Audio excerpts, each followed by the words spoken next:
He also did. I've got a question for you. Did your ancestors go into slavery with ships? Yay or nay? I don't want anything outside that. Yay or nay? Did your ancestors go into slavery with ships? You said no. I said yes. You said yes. Fantastic. I'm dealing with my brother right here. So your ancestors did not go into slavery with ships. My ancestors. They did. That's cool, bro. Did your ancestors? Bro. What country are you from? What country are you from? Yes, it does. You're from Ghana. So you're telling me that your ancestors did not go into slavery with ships? Bro, are you sure? Because you could go on a quick Google search and research slavery in Ghana, bro. I'm in a castle. And your ancestors did not go through that. Huh? Have you been to Ghana? I don't want to be on camera. But did the whole nation go to slavery or shift to different countries? Or did some say I'm talking about your ancestors, bro. Those that were left behind means it didn't apply to them. But what makes you say that, though? Yeah, but that's history, bro. Not every African literally was sent to ships. There were some that I'm not saying that they weren't colonized. You see both of Israel. So that you see both of them as Israel. Yeah. Yeah, it means like some. I'm not saying that they were colonized. Of course. I'm saying that some of them stayed in like the country. And was like, I'm not trying to be. I'm just trying to. Hold on. What's your name? Yeah, David. David. Alright, that's a good name. King David. Sit down. I'm not trying to be religious. No, hold on. So go to Deuteronomy. Wait, David, one sec. So you're saying Deuteronomy 28 verse 32. So remember, he's speaking to the Israelites, right? I'll read verse 46 actually. Verse 46, Mr. Yeah. And they shall be upon thee for a sign. The curses are going to be upon you for a sign. Now that sign says what? Opticians. That one says admirable. So the curses that I'm about to read are going to be upon the Israelites for a sign to identify who they are. Now go to verse 32. Let's see a curse that's on the Israelites. Thy sons and thy daughters shall be given unto another people. Your sons and your daughters in Ghana are going to be given unto another people. So if your children are given on slave ships from where is it? Almina Castle to America, to Jamaica, because in Jamaica there's many Ashantis that was taken in. So their children are taken away to another country. What happened to the people that's there? The people that stayed. Yeah. They're still like. What does the word thy mean? Like people. Thy, like your. He's saying your sons, remember he's talking to the Israelites. A curse that's going to be upon the Israelites is that your sons and your daughters will be given unto another people. So that means what? Did they go with their children? Read on. Thy sons and thy daughters Your sons, David, and your daughter, David, shall be given unto another people. shall be given unto the so-called white man. Read on. And thine eyes shall look and fail with longing for them all the day long. And your eyes are going to look and want them back all day, all night, all year. And what? And there shall be no might in thine hands. Meaning you can't get them back. So guess what? Your sons and that's a curse on the Israelites that they're going to be taken. So that means they stay. So that does fit you. That fits Ghanaians, that fits Nigerians, because their sons and their daughters was given unto another people and they stayed behind. Both of them are Israelites. One went, one stayed. Read on. The fruit of thy land. Let's get another one. Read on. The fruit of thy land. What does it mean by the fruit of your land? That's right. What do you have in Ghana? What's Ghana called before it was called Ghana? The gold post. So gold is something that's in the land, so the fruit of your land. And all thy labors. All of your, even to this day. Now what's that song they say, to this day? To this day, everything in Ghana, Nigeria, Congo, the bauxite, this place can't survive without Africa. Right. Read on. Shall a nation which thou knowest not eat up. A nation that you don't know is going to eat it up to this day is who? Who came against Ghana? The British. Two Ashanti wars. Two Ashanti wars, like he's saying. I don't really know the in-depth history. Where are you from? You're from Ghana. So in Ghana, they were called the Gold Coast. So hold on, they're supposed to have gold, right? Why are they poor? And why is England rich? That don't make no sense. No. Someone must have took something. Well, I'm gonna give it back 1 second. I want to show you something. Read verse 48. Verse 48. Verse 48. Therefore shalt thou serve thine enemies. No, your friends. Thine enemies, You're gonna serve your enemies for what? which the Lord shall send against thee, in hunger, and in thirst, and in nakedness, and in want of all things. That's what is happening to you right now. You're serving your enemies for your. If you want clothes, you have to go to. We don't own them. You want your Thames water. I don't know what you're paying Luton. What's the water you're paying? Affinity water. Do you understand? We don't own nothing, bro. The IMF. The IMF sets the interest rate, etc. for Ghana. Read on.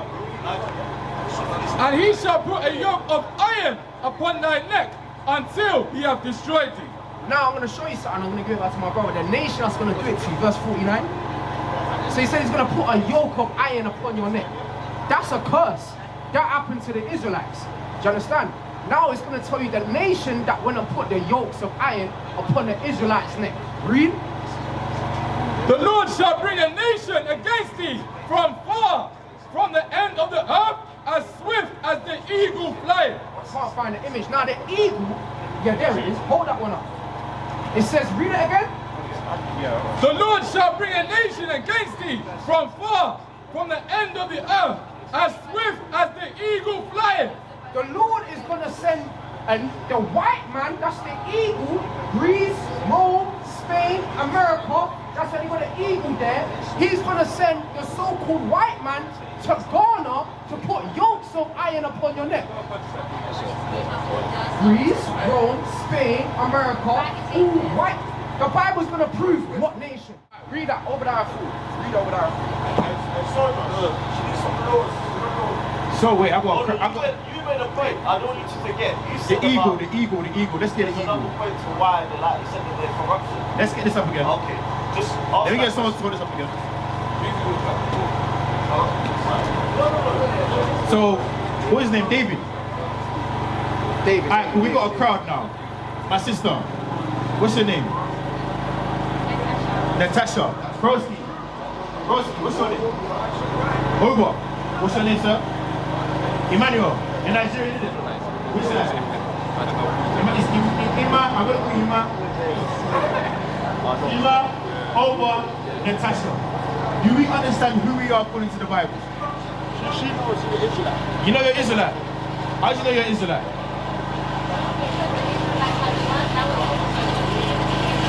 Okay. Did you know that? That you're an Israelite? Ima, did you know that you're an Israelite? You know that you're Israelite. So, what does it mean to be Israelite? Let me ask you that. Huh? Yeah, you are a king. But there's something you gotta do to unlock that.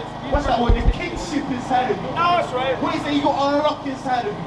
What do you think it is over? Let me get the requirements. Sorry, what is it? 10 and 12. What do you think it is over?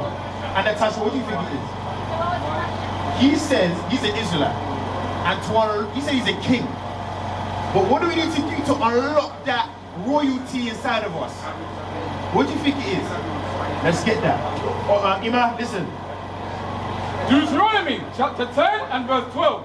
And now Israel, what doth the Lord thy God require of thee? So what does the Lord require from his chosen people?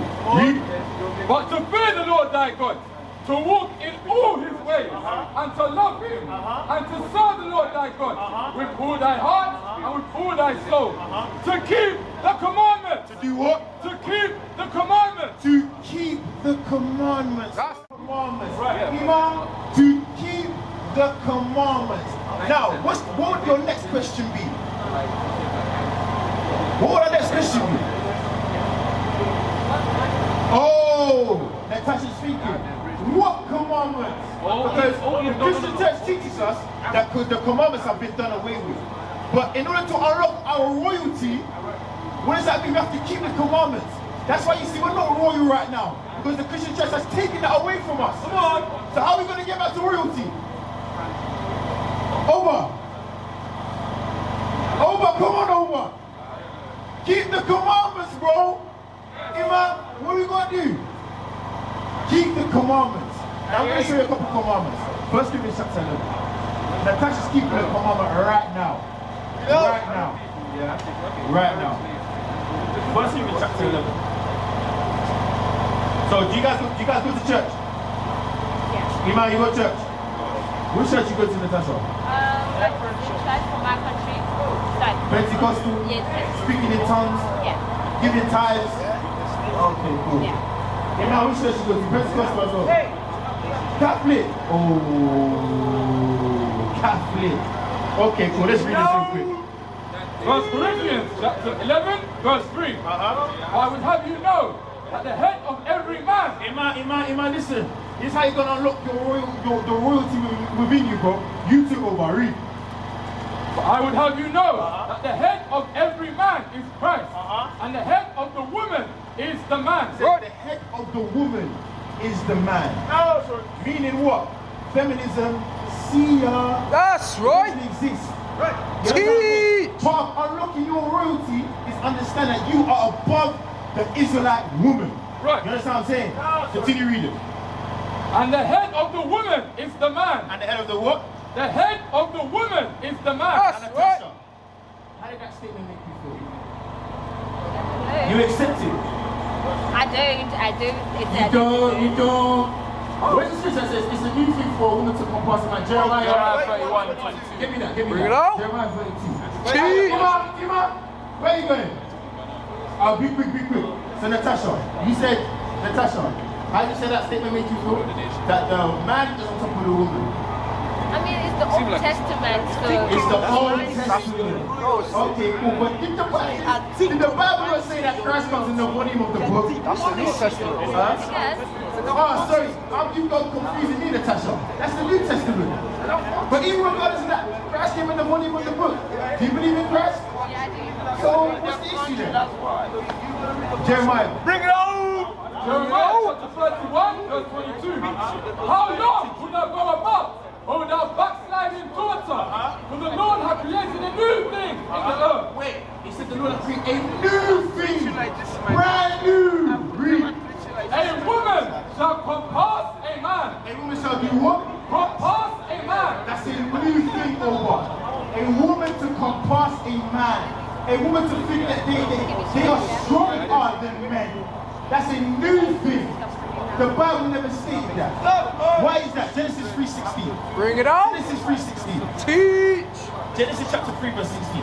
Because the day of feminism is over. It's time for the black men to rise up as kings. Right. Natasha, wait there. One more. I've got one more for you. Wait there. Natasha, I've got 2 more minutes. 2 more minutes. 1 minute. 1 minute. Read. What happened? Genesis chapter 3, verse 16. Unto the woman he said, I will greatly multiply thy sorrow and thy conception. In sorrow thou shalt bring forth children, and thy desire shall be to thy husband. It says thy desire shall be unto your husband. Natasha, listen, you want to get married one day? This is the key to getting married. If you're not married already, sorry. You're not married. This is the key to getting married. Submission. Yeah. You understand what I'm saying? Yeah. Now, you try to verse 5. And he shall rule over thee. And he shall rule over thee.